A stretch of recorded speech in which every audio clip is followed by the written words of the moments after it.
Hey, the food here is extremely expensive. What's up? It's a culture detective here investigating your favorite movies. And today I'm going to be doing a movie review on Farewell, My Concubine, or in Mandarin Chinese, 霸王别姬, or in Cantonese, 霸王别姬. It is a film released in 1993. It is 3 hours long and it's been on my watch list for a very long time now because I've heard nothing but great things about this film. But finally, I watched it yesterday at one go. It's 3 hours long and I watched it in one go. It is directed by Chen Kai-ge,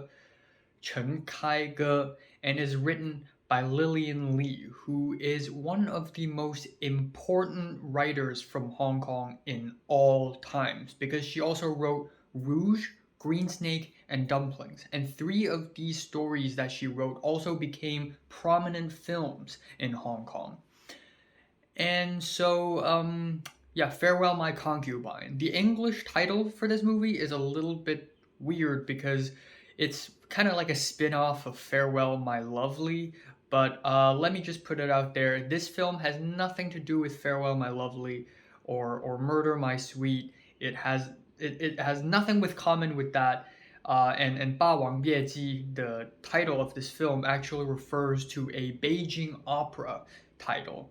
So there's that. So essentially, this film is about 2 Beijing opera singers from Beijing, obviously, and their upbringing and their relationship and what they have gone through throughout history in China from the 1920s to the 60s to the 70s at the end. And it sounds boring when I say it, but it really isn't, because this movie is about many things. It is about history, it is also about femininity and masculinity, because our main character here, Cheng Dieyi, is played by none other than legendary actor singer Leslie Zheng Guowing, who passed away in the year 2003. RIP. But he's a legend. He's an absolute legend, absolute star. Tons of fans. Definitely the Elvis Presley of Hong Kong, or the John Lennon of Hong Kong. Like he's just up there for Hong Kongers. He is one of the top 3 most famous and influential actor singers in Hong Kong ever. So Chen Dieyi, played by Leslie Zheng, he is a very feminine man. The way he moves is very elegant and slow and feminine, and he has gone under a lot of heat for that, the character. So there's that. And then we have Zhang Fengyi, who plays the character of Duan Xiaolou. And Duan Xiaolou is the other Beijing opera singer who is more manly, kind. He has his own goals, he has his own ambitions. And then we have Gong Li, who is the love interest for Duan Xiaolou. And Gong Li plays Zhu Xian. And Gong Li is also one of the most important actresses in recent Chinese film history. Gong Li also appeared in a lot of Zhang Yimou films, including Raise the Red Lantern, 大红灯笼高高挂, which I have reviewed last year. But wow, stacked cast. The main 3 actors in this movie, the trio, they're all absolutely fantastic. They all gave Oscar-worthy performances, especially for Leslie Zheng. In fact, Leslie Zheng got nominated for Best Actor in Cannes Film Festival in 1994 for this film, but it didn't even get an Oscar nomination, let alone winning, which is absolute bullshit, because his performance in this film is insane. It's absolutely awe-inspiring. And then we have the dialogues and lines and character actions in this movie. They're usually a little bit quirky and a little bit weird, and I actually really love that, because you can really tell that this movie is adapted from a novel and adapted with a lot of faith to the original, and characters are not like open books in this movie. You need some time to think about, why did they say that line? Why did they do this action? And it's always thought-provoking. There's always something to chew on in terms of dialogue and lines and plot points. The cinematography in this film, woo! It's amazing. It's gorgeous.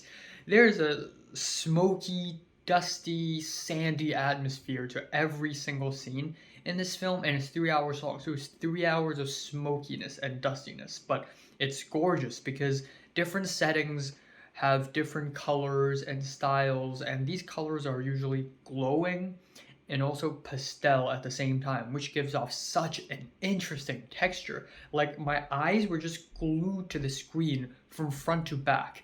It's absolutely just gorgeous, jaw-dropping, and the lighting is stark as well. There are a lot of amazingly well-lit shots in this film that I just can't believe my eyes. It's amazing. And the tracking shots, the wide angles are beautiful as well. The production design is so damn good. You know me, I love Chinese period films. They are my thing. They're my jam, man. They're my jam. And this movie is eye candy for me. Just seeing all these old time sort of these Chinese costumes and these Chinese buildings and these roads and these signs. It's just like seeing it come to life again. It's so immersive and it's so amazing. It's almost like I'm living in it. I'm breathing the dust on the road. I'm smelling the cigarette smoke and the bamboo and the opium in the air. I'm hearing just people. It's just very immersive and amazing. I love the score of this film as well. It is not your average Chinese movie score, let me tell you that. It is drony and disturbing. We have these ear-piercing erhus, or maybe they're reeds, I don't know, but they're so ear-piercing and drony and strange and ominous, and I really love it. And yeah, this movie also deals a lot with history as well as music, because this movie is ultimately about two Beijing slash Peking opera singers. Peking and Beijing is the same thing. Peking is the Wade Giles way of saying Beijing, and Beijing is the actual pronunciation. But yeah, there's a lot of Beijing opera in this movie, and I seldom see any form of Chinese opera, no matter Beijing opera or Cantonese opera or Kunming opera or whatever opera. I seldom see any forms of Chinese opera in cinema, so seeing a lot in this film is kind of impressive. Now, this movie is long, don't get me wrong, and it is not for the faint of heart. If you don't like long historical dramas, you may be bored by it. But the way this movie is structured is honestly brilliant, because the first third, the second third, and the last third are actually kind of different, but they all connect to each other very well. The first 40 minutes of this film is psychologically damaging, to say the least. It's uncomfortable to watch, and it's psychologically damaging. I was glued to the screen, and how emotionally traumatic the opening of this film is, where we see Die Yi and Xiaolou as kids with a bunch of other kids, like 20, 30 kids, and they're all training to be opera actors. And the training is grueling. There's a lot of bleeding, crying, sweating. The teachers are abusive. They constantly abuse the kids, smacking them until they bleed, smacking them till near death, hanging them. And it's just such a toxic and suicidal environment, and it's melancholic also, and very sad also. And Chen Dieyi is born from a prostitute mother, so since young he's sort of abandoned, and he just felt really lost, and he's bullied for being very feminine, and we really see that. The child acting is freaking amazing. It's freaking amazing. I'm honestly shocked, because I've made a couple short films that involve kids as well when I was also a kid, and their acting is absolute shite. But in this film, it's not the case at all. There are so many shots in the first 40 minutes of the film where a person would be like doing something, and then suddenly would stare at the camera, and it would be such a jolt, especially in a wide angle where his face is just really big in front of your face, and I really love that shit. Yeah, and then we have the second act where Chen Dieyi and Duan Xiaolou basically grow up to start their career as operatic actors, and the second act sort of slows down a little bit and is probably the lesser of the three acts in my opinion.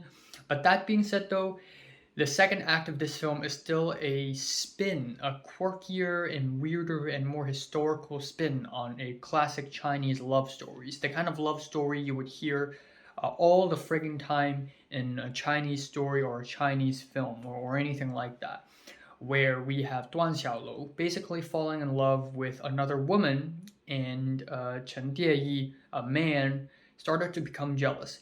The film never states that he is gay, but you can tell by his actions, and you can also understand through his upbringing and through his sort of character, his personality, that he probably likes men.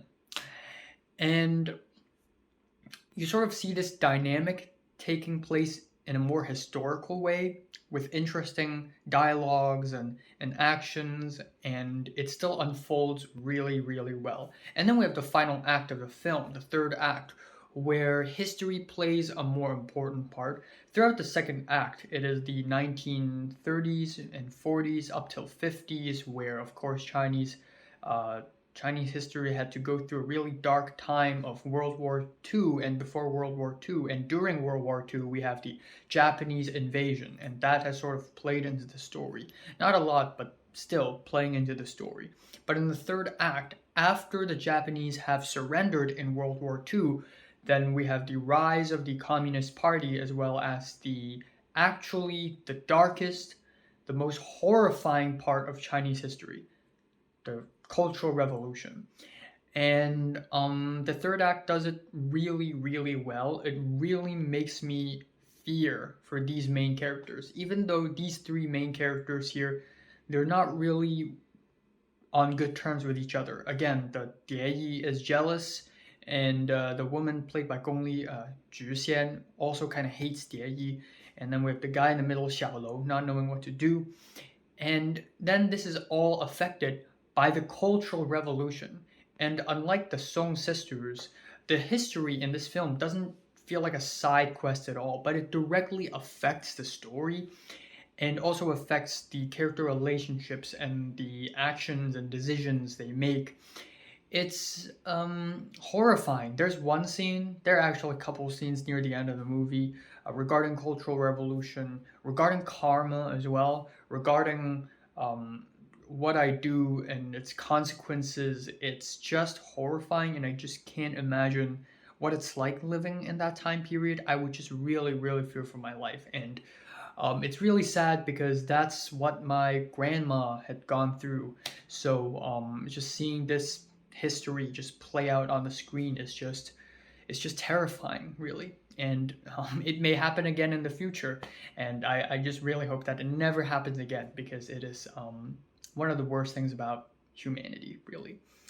So yeah, overall, I just think this film is amazing. It is about many things at the same time. It is simultaneously about femininity and masculinity. It is about history. It is also a bit of a character study.